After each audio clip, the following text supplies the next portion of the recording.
Akasha, Rav Ben Shushan, et bonsoir à tous. Bonsoir. Tov. Alors, ce qu'on va étudier, c'est un article qui est pris du livre Mahamari Ariya, page 163, qui s'appelle Ben Avdut Lecherut. Ce qui veut dire la différence qui existe entre l'asservissement et la liberté. A priori, on ne voit pas tellement pourquoi il a besoin d'expliquer. Ça paraît tout à fait évident. Un esclave et un homme libre. Mais s'il explique, il faut croire que c'est pas tellement clair. Alors, allons-y. Kshanu monim et avdalot amefurashot. Amavdil ben kodesh lechol. C'est-à-dire, il y a plusieurs différences qu'on est censé faire dans notre vie, des distinctions. Il faut savoir d'abord, avant d'entrer dans le texte, que distinction ne veut pas dire séparation. C'est-à-dire, dans l'unité de l'existence, il y a lieu de faire des distinctions pour mettre de l'ordre. C'est tout notre rôle, Mavdil ben Shabbat ben kodesh lechol, ben Shabbat les Shechet Bereshit, etc. C'est ce qu'on fait toute notre vie. Ça ne veut pas dire pour autant qu'on a tendance à séparer les choses, au contraire, on a une vision unificatrice, et avec ça, il faut savoir faire les distinctions de des catégories selon leur importance, leur degré, etc. Comme par exemple, il y a une distinction claire entre l'homme et la femme, ça ne veut pas dire qu'il y a une séparation. C'est ce qu'aujourd'hui, par exemple, le postmodernisme a du mal à comprendre. Il pense que faire une distinction entre l'homme et la femme, c'est mettre la femme de côté, et donc pour qu'elle soit importante, il faut qu'elle ressemble à l'homme. Donc ils sont tous tombés dans le piège. Pour être important, elle doit ressembler à l'homme, ça veut dire qu'à ses yeux, l'homme est plus important, donc elle doit se hisser à son niveau, qui est une erreur sans pareil. Je ferme la parenthèse.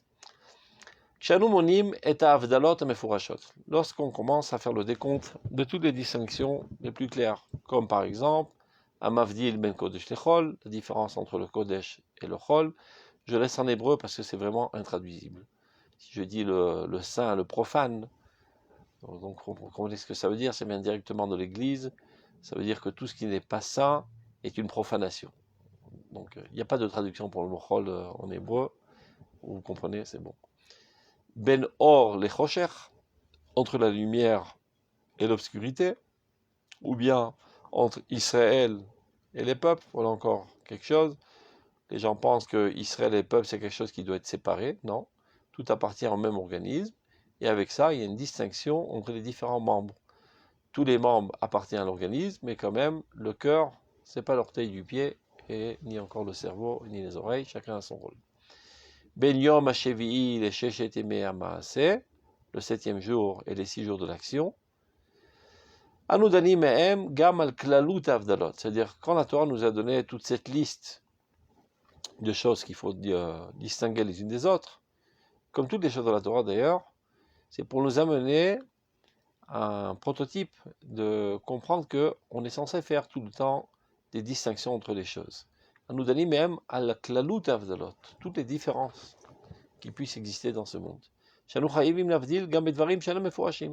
Donc nous sommes obligés de mettre l'accent, de savoir distinguer entre les choses, même quand ce n'est pas dit de manière explicite dans la Torah. Benilmod satum minamefurash, c'est-à-dire des choses qui ont été dites de manière explicite.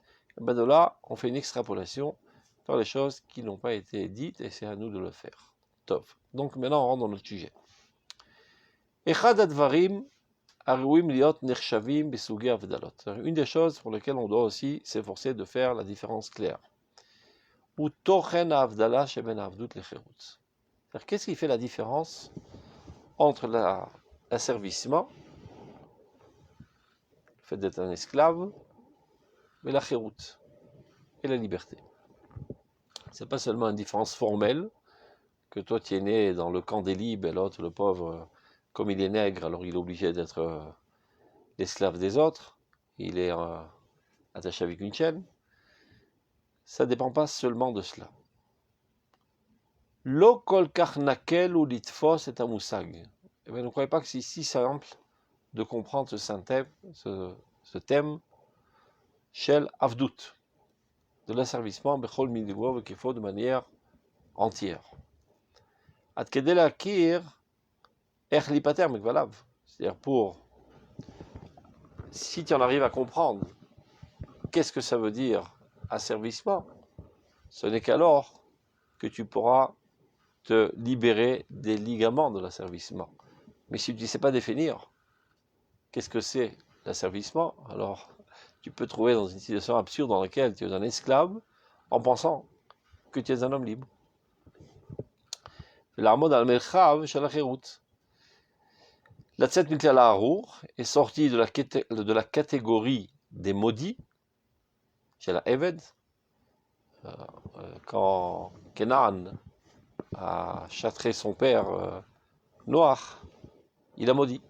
Et il a dit, tu seras esclave de tes frères pour l'éternité. Donc c'est pas seulement du point de vue ethnique, qu'il y a un groupe qui sera esclave pour la vie et donc il est maudit, c'est-à-dire, qu'est-ce que ça veut dire qu'il est maudit? Ça veut dire que ça va totalement à l'encontre de la nature humaine. Un être humain, par définition, est un être libre. Donc si tu perds ce caractère essentiel de l'homme qui est la liberté, on peut dire que tu es quelqu'un de maudit qui est perdu. Donc pour sortir de cette catégorie de Harour, de maudit, chez la Eved, d'esclaves, et la Voliglal Avarour, et d'entrer dans la catégorie de ceux qui sont bénis, qui sont les Ben Chorim, les hommes libres. L'homme et la Chakala. Mais ne croyez pas que c'est un travail si facile de faire cette distinction. Gamken, Akara, Shel Musag Achirut, Memilo, Vekefo. C'est-à-dire, ni c'est simple de comprendre qu'est-ce que c'est l'asservissement, et ni c'est simple de comprendre qu'est-ce que c'est la liberté. Adkede Abirur, Liot Nikshar, Bechirut Shelamet.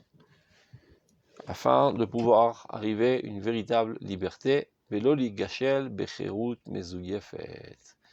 Et ne pas tomber dans le piège, dans une pseudo-liberté. Tu as comme l'impression d'être un homme libre, en fait il y a quelqu'un de programmé, d'asservi à toutes sortes de facteurs extérieurs dont tu n'en es même pas conscient, et qu'on te pose la question, est-ce que tu es un homme libre? Ben, évidemment que je suis un homme libre. Mais en fait, il y a des monotes dans tous les membres de ta personnalité. Car en fait, cette pseudo-liberté est bien pire et plus basse que tout asservissement. Parce qu'au moins, celui qui est esclave, il est conscient du fait qu'il est esclave. Donc il aspire à arriver à une liberté, il œuvrera de toutes ses forces pour accéder à cette liberté. Mais celui qui pense être dans la liberté alors qu'en fait c'est un esclave, ben il est bien où il se trouve, et donc il ne sortira jamais de son trou. Adavar unoeg, becholish prati bofeam miuchad, c'est-à-dire ce qu'on est en train de dire, qu'il puisse exister une fausse liberté, une pseudo-liberté, c'est autant vrai pour l'individu, ou beroach hayav amaasim marshaftim, dans ses comportements, et encore plus dans ses conceptions. Il y a des fois des conceptions toutes faites desquelles tu es emprisonné sans te rendre compte. Tu te fais bourrer le crâne et tu rumines les mêmes conceptions de manière automatique. À chaque fois qu'on dit un mot, hop, automatique, tu sors cette phrase, ce concept, etc., sans l'avoir réfléchi, sans être d'accord avec lui, mais c'est ce qui est, on a l'habitude de dire, et c'est à la mode, et pour ne pas faire exception, tu le dis. Tu es un esclave des conceptions environnantes. Donc, de la même manière que ceci existe à l'échelle individuelle, et bien ceci existe aussi de manière bien plus large au niveau de la nation entière. Il peut exister une nation entière qui vit dans un asservissement moral, conceptuel, comportemental, etc.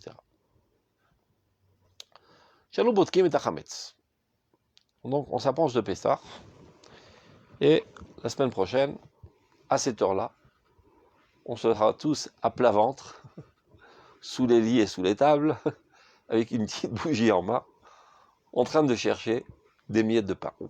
Et nos enfants qui écarquillent les yeux, mais papa, qu'est-ce que tu fais? Tu retournes à l'âge de l'enfance. À quoi tu t'amuses avec cette bougie? Eh ben, qu'est-ce que ça vient nous enseigner? Pourquoi Chachamim nous ont demandé de chercher le Chametz à la lumière de la bougie pour pouvoir pénétrer dans la dimension de la liberté de la sortie d'Égypte. Ça veut dire on ne peut pas rentrer dans la liberté, c'est-à-dire la sortie d'Égypte, Pessah, sans au préalable avoir effectué l'abdicat Hametz, écarter tout le vin de notre propriété. Donc, Kshe'anu Botkim et Hametz, lorsqu'on recherche à la lumière de la bougie le Hametz, le Oraner, Anu Botkim et Khadre Alev, à quoi faut-il penser quand j'ai les genoux cassés et les coudes cassés quand je rampe par terre avec ma bougie? Ben c'est vrai que, opérativement parlant, je suis en train de chercher les miettes de levain dans ma maison, mais parallèlement à cela, il faut faire aussi un examen de conscience et d'extirper le Hametz de notre personnalité. C'est-à-dire mon corps s'occupe de chercher le Hametz matériel et mon esprit s'occupe de chercher le Hametz spirituel. Et ceci se fait en même temps. C'est exactement à cela qu'il faut penser à ces moments-là. Les varer achare chumtsata avdut. Essayer de trouver tous les levains d'asservissement qui existent dans ma personnalité. Les chénit beka benafshotenu qui sont accolés à notre âme de manière volontaire ou involontaire, consciente ou inconsciente. Dans chacun de nous, il y a toutes sortes d'asservissements desquels on doit se libérer pour pouvoir pénétrer la fête de Pessah. Pour être apte à rentrer dans ce domaine-là de la lumière, de la lumière de la fête de notre délivrance, beromamut nefesh, avec une âme haute, fière, forte. Nekayem, nekiim, mikol ketem shalavdut, propre de toute tâche d'asservissement. Ben shelota avdut agluya, qu'il s'agisse d'un asservissement, on va dire, dévoilé, conscient, amashpila et toda nefesh, qui rabaisse la splendeur de l'âme, ou machira tatzilut haruach, et qui amoche la noblesse de l'esprit. Ça veut dire, là on parle de l'asservissement formel, supposons que, je sais pas, tu es en prison, bien tu vis en Amérique il y a 200 ans et tu es noir, etc. Ou bien dans d'autres pays. Ou ben ota avdut ak moussa, ou qu'il s'agisse d'un asservissement profondément enfoui dans ma personnalité, alors que formellement parlant, je suis un homme libre. Amis dayefet. C'est-à-dire un asservissement qui se camoufle en liberté. Et ça, c'est le pire. Parce que quand l'ennemi, il est habillé avec les uniformes de l'ennemi, tu peux le repérer et lui tirer une balle dans la tête. Mais quand un ennemi, il a les mains de Tzahal, il est habillé des uniformes de Tzahal, ben, tu risques pas de le détruire. Donc c'est ça le pire. Là.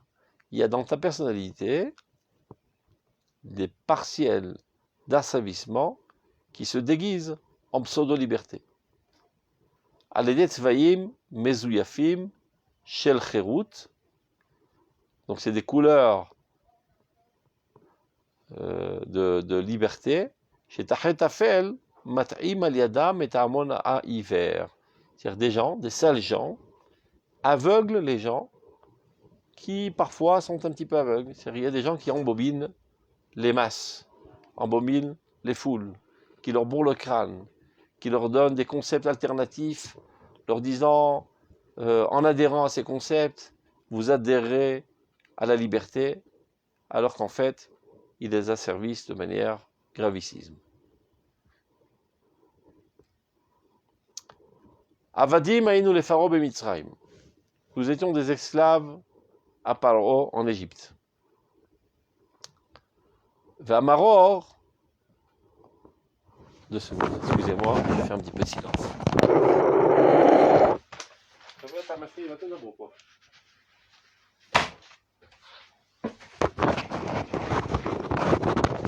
Avadim aïnou les pharaons et Mitzrayim.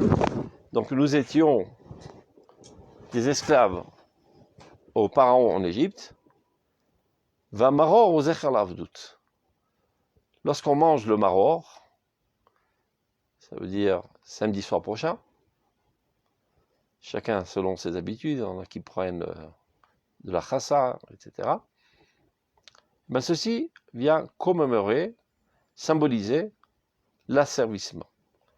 Al Shem, Shemireru Amitzriim et Chaye Avoten Mitzrayim. C'est ce qu'on dit lorsqu'on mange le maror, pour nous souvenir du fait que les Égyptiens ont rendu la vie de nos ancêtres en Égypte amère. À Eved, chez Nafsho Yavdutit, Chayavem Shfelim, Avenel Marim. Un esclave formel. C'est vrai que, objectivement parlant, il a une vie très basse. Mais sa vie n'est pas amère. Pourquoi sa vie n'est pas amère? Parce que dans sa conscience intime, il se considère comme un esclave. Donc il est tout à fait naturel pour un esclave d'être asservi. Donc il n'y a rien qui va à contre-nature. Dans sa conscience la plus profonde, à ses yeux, il est un esclave, il est né pour servir les autres. Donc lorsqu'on lui demande de servir les autres, ce n'est pas quelque chose qui l'exaspère, c'est totalement correspondant à son autodéfinition. Donc sa vie n'est pas amère. Quand est-ce que la vie devient amère? Lorsqu'au plus profond de ton être, tu te considères comme un être libre et que de manière formelle, on t'oblige à servir les autres. Alors il y a une révolte interne qui se fait, et tu es opprimé, mais tu n'as pas le choix, sans qu'on te décapite, etc. Ou bien on assassine tes enfants, peu importe, toutes sortes de pressions.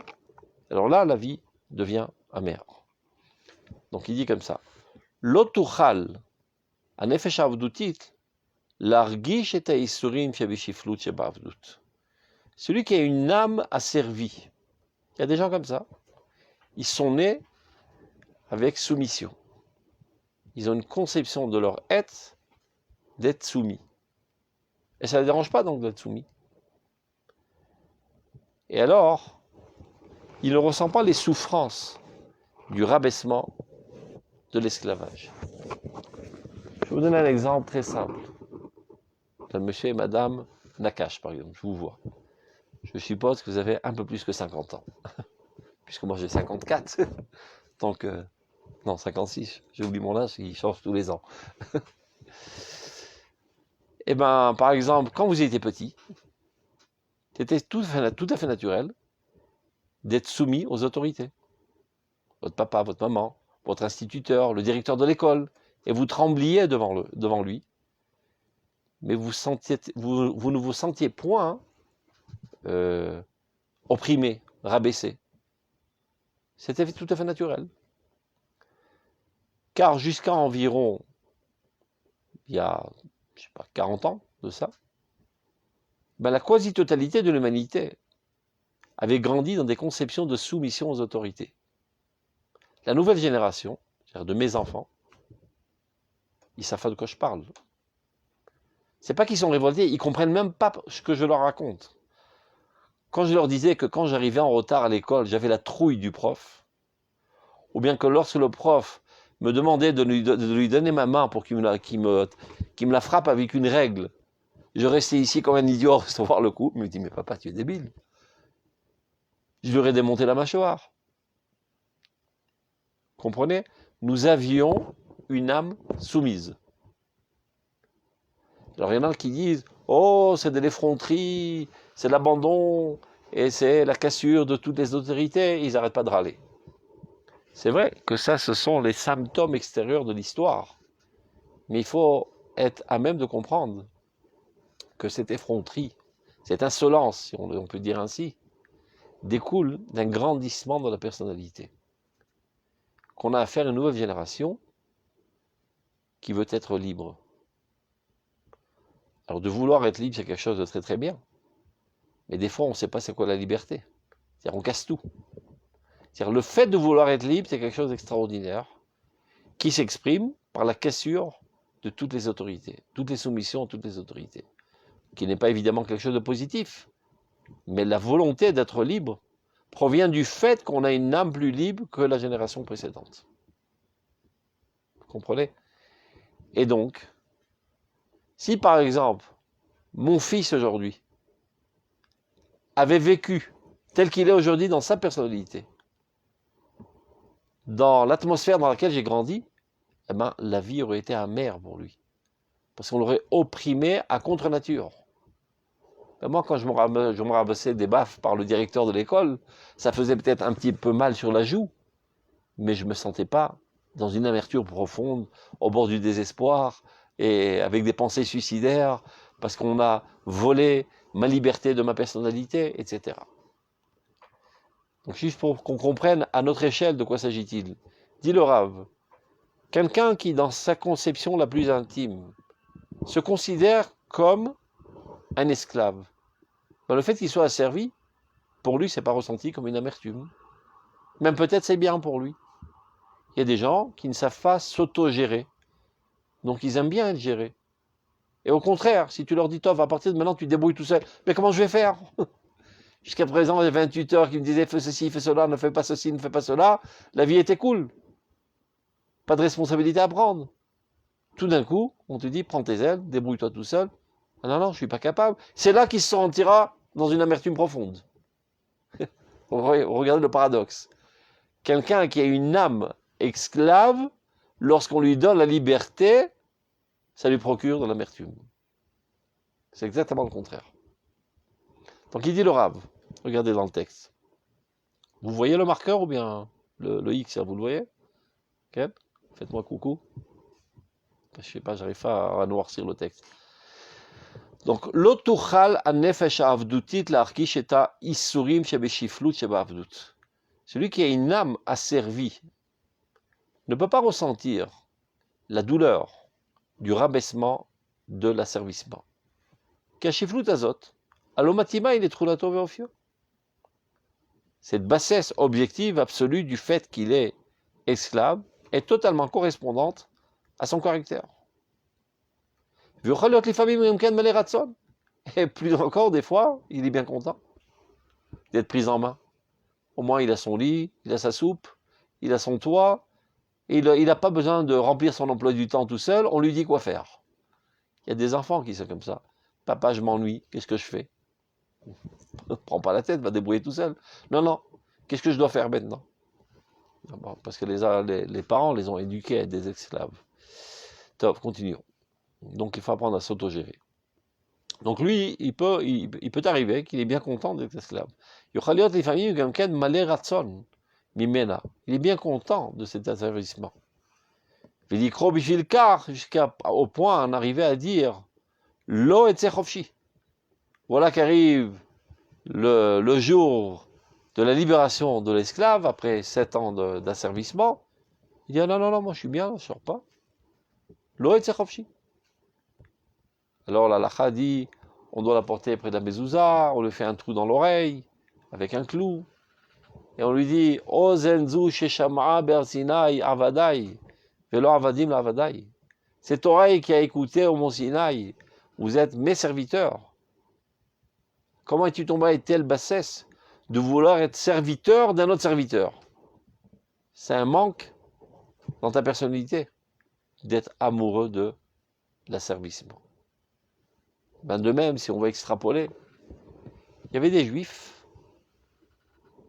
qui étaient amoureux de l'exil. Ah, comme c'était bien en Tunisie. Ah, comme c'était bien à Marrakech. Ah, alors en Pauline, c'était la belle vie. Ils ont oublié qu'ils étaient opprimés par les goïms, qu'ils n'avaient pas leur mot à dire, que c'était des cheveux dans la soupe. Ah, on était super là-bas. Ah, Afti et Adoni. Je me suis amouraché de mon maître. Comme un chien qui ne peut pas vivre sans son maître. Chaque fois qu'il rentre, tu lui lèches la botte, il bouge de la queue, il est bien content. Et bien, malheureusement, il y a des situations pareilles. Des hommes qui ont perdu toute dignité et ont perdu leur volonté de liberté, et au contraire, ils se sentent bien en tant qu'esclaves. Lo etze chovshi. Je ne veux pas sortir en liberté. À nous. Nous, par contre. Omnam gam be'avdotenu. Même quand, de manière forcée, nous étions esclaves en Égypte. Aïnou avadim mishovadim bellachatz. Nous étions des esclaves opprimés, tahat yedem me'anim, par des oppresseurs cruels, qui nous frappaient, qui tuaient nos enfants, qui violaient nos femmes, qui nous écartaient de nos femmes. Ils ont usé de toutes les manières possibles, imaginables, pour détruire notre personnalité. Aval, malgré tout cela, Azoar shel hacherut ha'atzilit, le rayonnement de la liberté noble, Asher mitzad gizaenu, qui nous provient de notre race, Akadosh, notre race sainte, Mimoreshet Avot, que nous avons hérité de nos ancêtres, qui étaient considérés comme Nessié Elohim Bekerev Ha'amim. Aux yeux des nations, ils étaient considérés comme des princes. Nessié Elohim Ata Betochenu, lui dit le roi de Jérusalem de l'époque à Abraham. Lo haya yachol liot kavui kulo bekerbenu. C'est-à-dire, malgré toutes les oppressions que nous avons subies, ils n'ont pas réussi à éteindre la flamme de liberté qui résidait en nous. C'est la raison pour laquelle nous, les Juifs, en Égypte, nous avons ressenti l'asservissement comme quelque chose d'amer. C'est pour ça que lorsqu'on prend le maror, lorsqu'on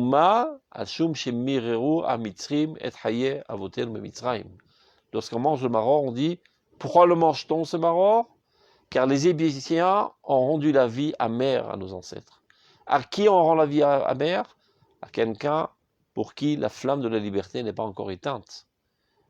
Il y a des gens qui ont perdu toute volonté de liberté. Et donc, l'asservissement n'est pas ressenti comme chose d'amère. Mais nous, ils n'ont pas réussi à détruire cette liberté profonde et intime qu'il y avait au fond de notre personnalité.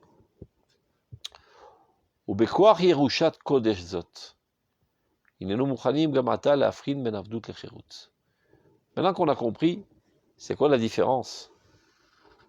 Alors on peut comprendre c'est quoi la différence entre Avdout et Kherut.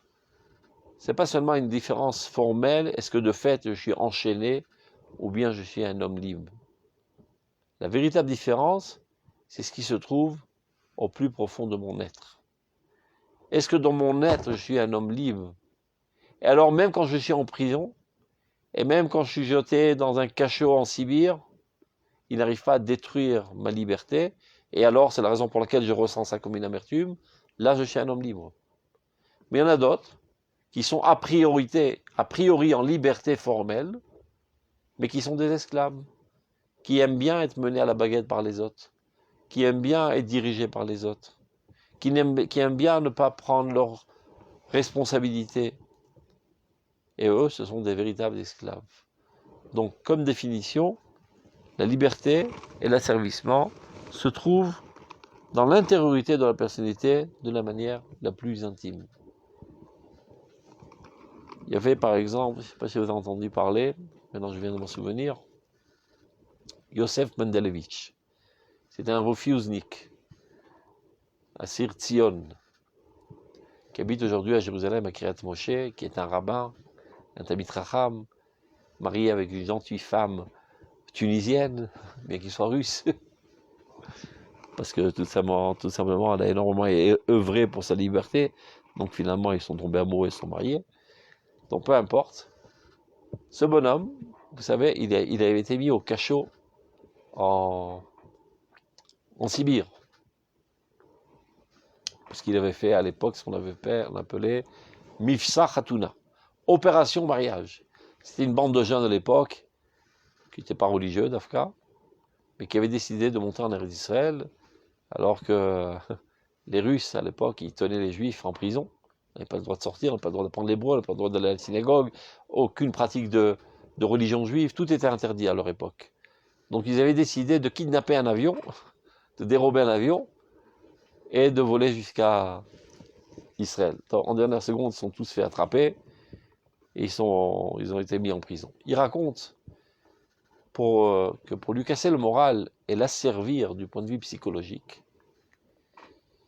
il lui donnait toujours moins de nourriture de ce qu'il avait besoin. Donc quelqu'un d'affamé, il supplie pour avoir de la nourriture, et c'est comme ça qu'il rentre dans le jeu, et il devient un esclave psychologique de son maître. Mais lui, comme il était intelligent, il avait compris l'astuce. Alors qu'est-ce qu'il avait fait, paraît-il? Il raconte lui-même dans son livre, j'ai écouté une fois sa conférence. On lui donnait un crouton de pain. Chaque crouton de pain, il le coupait en 3 morceaux. L'extrémité du pain, elle a tendance à être un petit peu plus sucrée parce que pendant la cuisson, le sucre va vers l'extrémité. Donc il gardait l'extrémité pour le Shabbat. Le centre, il le mangeait. Le troisième partie de pain, il la mettait dans un coin pour le prochain prisonnier qui viendrait dans cette géole, qu'il puisse avoir un cadeau. Je dis, mais c'est pas possible. Tu n'as même pas de quoi manger et tu crèves de faim et tu te soucies de donner du pain au prochain prisonnier qui rentrera dans ce trou. Eh bien oui, parce que lui, il était intelligent. Il avait compris que si il en venait à supplier à avoir sa portion de pain, alors il tomberait dans leur piège et il deviendrait un esclave. Donc pour ne pas être un esclave, il faut être méprinat noten. Il faut être quelqu'un qui donne et pas qui reçoit. Donc, tous les jours, il donnait un morceau de pain au prochain prisonnier sans le connaître. Chesed Shalemet. Et c'est comme ça qu'il a gardé sa liberté. Et il les a rendus fous. Mamash fou. Il ne savait plus quoi faire de lui. Il était très intelligent et très fort en échecs, etc. Et il a même réussi à mettre ses tzitziot dans sa... Il a demandé qu'on lui envoie une écharpe. Et aux 4 coins de l'écharpe, il y avait les 4 tzitziot. Ils l'ont dit, c'est quoi ce truc? Il dit, non, c'est un pompon, j'aime bien, depuis que je suis petit, je joue avec ces pompons. Il a commencé à faire tchouva, il appliquait les mitzvot dans son trou. Et même pendant la veille de Shabbat, il dessinait sur le mur des Nerot Shabbat. Et il chantait les Chadodi, etc. Il le prenait pour un fou, il a dit, il a perdu l'esprit, voilà, million comme un fou. Tout ça pour garder sa liberté psychologique. C'est ça ce qui fait la différence entre un homme libre et un esclave. D'ailleurs, Chazal disent, Sonne matanot yichye. Celui qui haït les cadeaux vivra. Il y a des gens qui adorent les cadeaux. Quand est-ce que tu me donnes un cadeau? Et qu'est-ce que c'est un cadeau? Et il ouvre le papier cadeau, il est en extase, etc. Ce sont des esclaves. Tu attends de recevoir. Non, n'espère pas de votre cadeau. Et si des gens t'ont donné un cadeau, ben jette-le à la poubelle. Ah ben c'est du gâchis. Il vaut mieux du gâchis du gâteau, du cadeau, que du gâchis de ta personnalité. Mais il risque de se vexer, celui qui m'a donné ce cadeau. Toi, alors tu le casses dans une armoire, chaque fois qu'il vient, tu mets ça sur le frigidaire. Pour lui faire plaisir, voilà. Donc c'est toi qui lui donnes. Tu le procures du plaisir. Surtout pas être en attente de recevoir. Sans quoi tu es un esclave. Tov. Ubekoach Yerushat Kodesh Zot. Donc par cette tradition, cet héritage saint, nous sommes aptes à faire la distinction claire entre l'asservissement et la liberté. Ben ma she'u matim leruchenu, be'etzem tahoro, ou ben ma she'u choder el chayenu betoch atmadat asher ibudim bagaluyot. C'est la différence. Ce qui est en harmonie, ce qui est adéquat à notre esprit, dans toute sa pureté, ça c'est la liberté. Et ce qui par contre pénètre de l'extérieur de notre vie par la continuité de toutes sortes d'asservissements et de l'exil, et bien de cela, il faut s'en écarter comme de la peste. Alors, continuons. Umitoch ruach hacherut, Aolechet venotzeret bekirbenu al admat hakodesh. Maintenant, analysons ce qui se passe avec le peuple d'Israël ces 100 dernières années. Baruch Hashem, après 2000 ans d'exil, d'asservissement formel et psychologique et mental, et c'est ça le pire, on revient en Eretz Israël. On combat, on lutte, on arrive à notre indépendance nationale. Donc a priori, c'est bon, on a fait le travail, nous sommes des hommes libres, indépendants sur notre terre, souverains sur notre terre, on a terminé le boulot. C'est pas tellement dans la poche, comme on dit. Vous savez que la Shoah, qui a décimé un tiers de notre peuple, c'est une catastrophe. Et peut-être encore des millénaires d'années, on ne saura jamais évaluer l'envergure de la catastrophe. Chaque histoire est un drame. C'est facile de dire 6 millions. C'est 6 millions de personnes, 6 millions d'âmes chères, 6 millions de personnalités avec toutes sortes de relations, avec leurs femmes, leurs enfants, et toutes les souffrances qu'ils ont subies. C'est 6 millions de tragédies, 6 millions d'histoires infinies. Et malgré tout ce que je suis en train de dire, ne soyez pas choqués, ne tombez pas de votre siège. Cette catastrophe n'est qu'un détail. La pire des catastrophes, ce n'est pas les 6 millions de juifs qui ont été grillés. C'est l'effet que ça a eu sur notre psychisme. On en ressort après la Shoah, asservi psychologiquement aux nations. La peur du capot, la peur de l'allemand, la peur du goy, est profondément ancrée dans la personnalité collective du peuple d'Israël jusqu'à aujourd'hui. Il est vrai que Baruch Hashem, après avoir été courbé pendant 2000 ans, on commence à se redresser. Notre corps se redresse, notre force nationale, notre force militaire, économique, mais notre force mentale, psychologique, est encore énormément affectée, frappée durement par ce dernier coup de massue de la Shoah. Et j'insiste en disant le dernier coup de massue, parce qu'en fait, c'est pas seulement il y a 45 ans qu'il y a eu la Shoah, ça fait 2000 ans de Shoah. Des fois plus fort, des fois moins fort. Nous avons subi 2000 ans de Shoah. Il s'avère que il y a 45 ans, 70 ans, je ne sais pas combien, 70 ans, c'était la grosse matraque qui nous a abasourdis. Mais avant, c'était des coups de matraque constants. Donc après tout cela, on a une infirmité psychologique, mentale, qui a aujourd'hui des répercussions dans la politique israélienne, dans la mentalité de l'Israélien, dans la mentalité des Juifs du monde entier, et dans la mentalité des hommes politiques d'Israël, qui n'osent pas faire quoi que ce soit sans avoir l'avis positif des nations. Comme si que nous étions subordonnés aux nations. Nous avons oublié le choix divin du peuple d'Israël. Nous avons oublié notre supériorité. Pas seulement que nous sommes shonim, différents des autres nations, que nous sommes supérieurs aux autres nations. Qui pense de cette manière aujourd'hui? Alvaï, que les Juifs se considèrent déjà égaux aux autres nations, c'est déjà pas trop mal. Parce que jusqu'à 70 ans, nous-mêmes, nous nous considérions comme des fourmis. Disent les Meraglim. Nous nous considérions comme des sauterelles, et ainsi, nous étions vus par eux.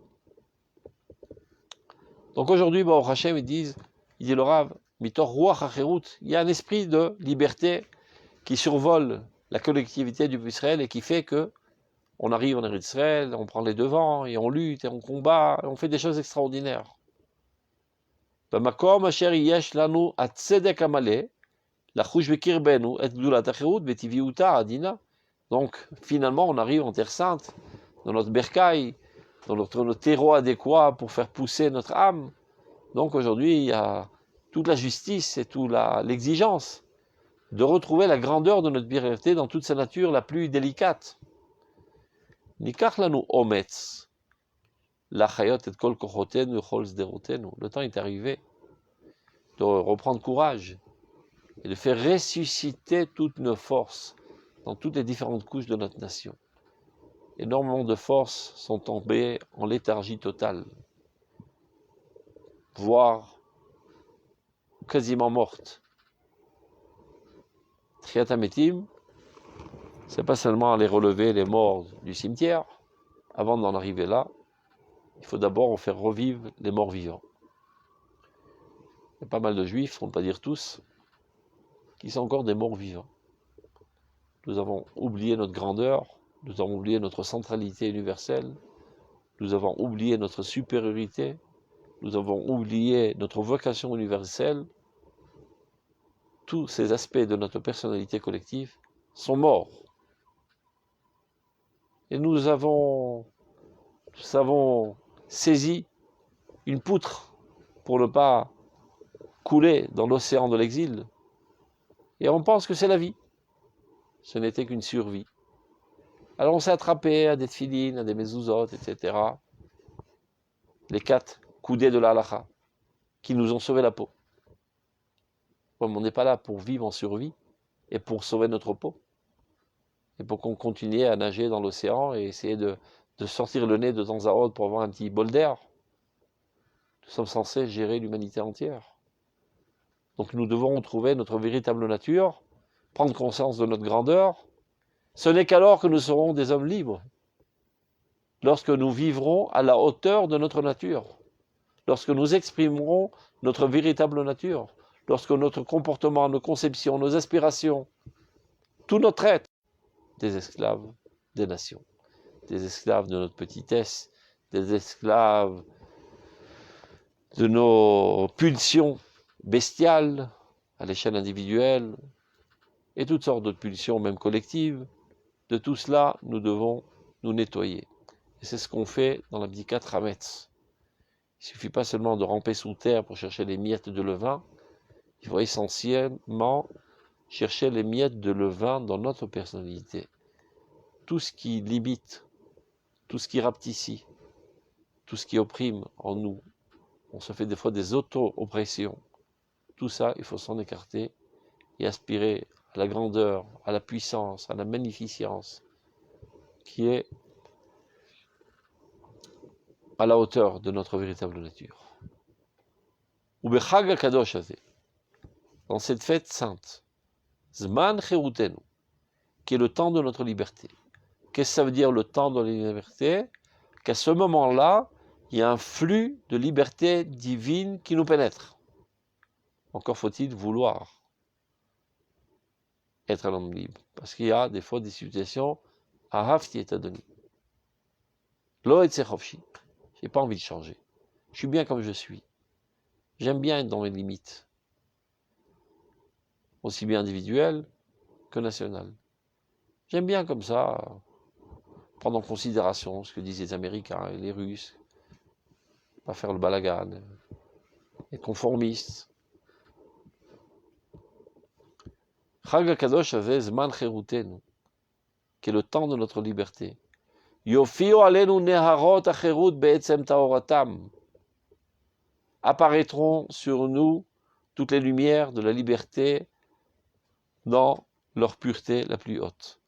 L'avdil ben avdut lecherut, de manière à être à même de pouvoir discerner entre l'asservissement et la liberté. Ou ben cherut teora, sur cherut shelemet, et encore plus. Donc il y a un premier tri qui se fait. Cherut vers avdut. Maintenant, au sein même de la catégorie de la cherut, il y a une vraie cherut et une fausse cherut. Et c'est les pashpesh et les mashmesh, il dit M. Latisharim. D'abord, tu fais un premier tri, les pashpesh, la averot et les mitzvot. Dans les mitzvot, tu les touches au toucher de tes doigts pour voir s'il n'y a pas des saletés, des parasites qui s'y accolent. Dans tes libertés formelles, vérifie bien si tu es vraiment un homme libre, ou bien il y a toutes sortes de conceptions qui dirigent ta vie, qui t'amènent à penser de cette manière et pas d'une autre, et de ne pas vouloir sortir de l'ordinaire, de ne pas être un marginal, etc. Donc l'avdil, ben avdout le chérut, ou ben chérut théora, shi chérut shalemet, ou ben chérut mezouyefet, une pseudo-liberté. Chez chotama avdout, alors qu'en fait il y a le tampon de l'asservissement, charut alea, qui est gravé sur elle, sur cette pseudo-liberté. Ben omek mamouta, au plus profond de son essence. Bakol ayotse mimamake alev. Il y a une voix divine qui sort du plus profond de notre cœur. Mitor chedvat nefesh, avec une exaltation de l'âme. Ou kmiyat ruach, un languissement de l'esprit gamier à l'ensemble. Mitor kol bet Israël, qui ressort, qui surgit cette voix de toute la maison d'Israël, Belel HaSeder. Cette soirée-là du Seder, au travers tout le globe terrestre, tous les Juifs du monde sont attablés et revivent cet événement extraordinaire. Ameromam, cet événement qui nous élève tous. Alors nous dirons, Ashata Avde, Leshana Abba Benechorin. Cette année, nous sommes des esclaves. L'année prochaine, nous serons des hommes libres. Bah, dire, mais on n'est pas des esclaves, on vit en Eretz Israël. Sous l'État d'Israël, on n'est pas sous l'État britannique, ni encore l'État turc. On n'est pas en France, on n'est pas en Allemagne, on est en Eretz Israël. Mais qu'est-ce que tu me racontes? Eh ben non. Formellement, peut-être, tu es en Eretz Israël. Tu es l'État d'Israël. Mais quelles sont les conceptions qui gèrent la politique israélienne? Des conceptions goy, des conceptions qui ne sont pas à nous, qui ont été importées de l'étranger et traduites en hébreu. C'est de la goyout. Cette volonté de ressembler au goïm, de perdre notre particularité, d'estomper notre particularité, d'effacer notre vocation. Parfois pas seulement notre vocation israélienne, mais même notre vocation humaine. Ce sont les derniers mauvais vents qui courent aujourd'hui en Eretz Israël. Toute cette volonté d'effacer totalement la cellule familiale, en la disloquant, en faisant toutes sortes d'agencements. Ça veut dire effacer l'histoire. On devient des animaux. On ne vit que par des pulsions sexuelles. Plus de responsabilité. Et les taux de divorce vont grandissant. Parce que l'égoïsme, l'égocentrisme prend le dessus.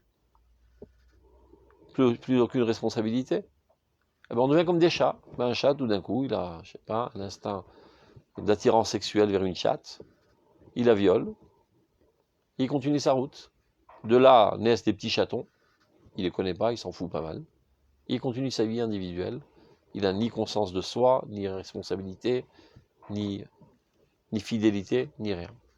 C'est aujourd'hui, il y a toutes sortes de salauds cachés derrière les rideaux de l'histoire, qui manipulent les masses et qui essayent de réorganiser l'humanité de manière qu'elle ne soit pas fondée sur la cellule familiale.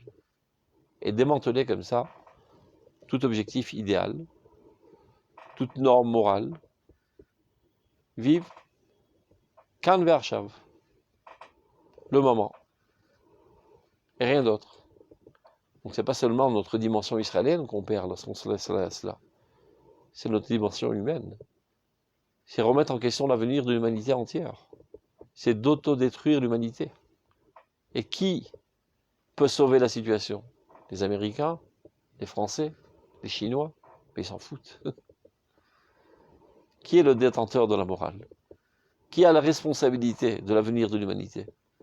À qui Akadosh Baruch Hu a donné la Torah pour sauver le monde? Istakel Boraita Vebara Alma. Dieu regardait la Torah et construisait le monde, et cette Torah, il a donné aux mains du peuple d'Israël pour qu'il construise le monde.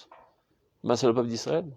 C'est-à-dire, si nous, on ne se réveille pas aujourd'hui devant la catastrophe universelle qui est en train de se dérouler devant les yeux, eh ben, toute l'humanité tombera dans l'abîme. Ce petit État juif, dans lequel il y a peut-être, je sais pas, 7 millions de rigolos, eh ben, c'est lui qui va sauver l'humanité. Il faut avoir une prise de conscience et savoir quelles sont les choses essentielles aujourd'hui dans l'État d'Israël qu'il faut remettre sur le plateau.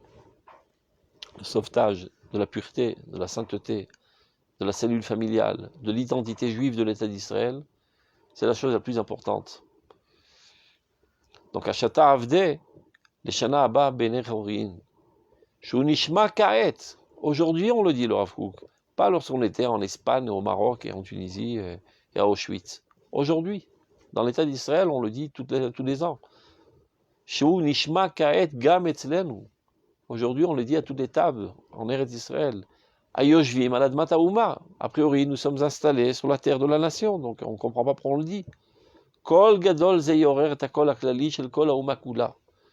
Cette voix qui retentira le soir du Seder, on espère qu'elle éveillera la conscience de toute la nation.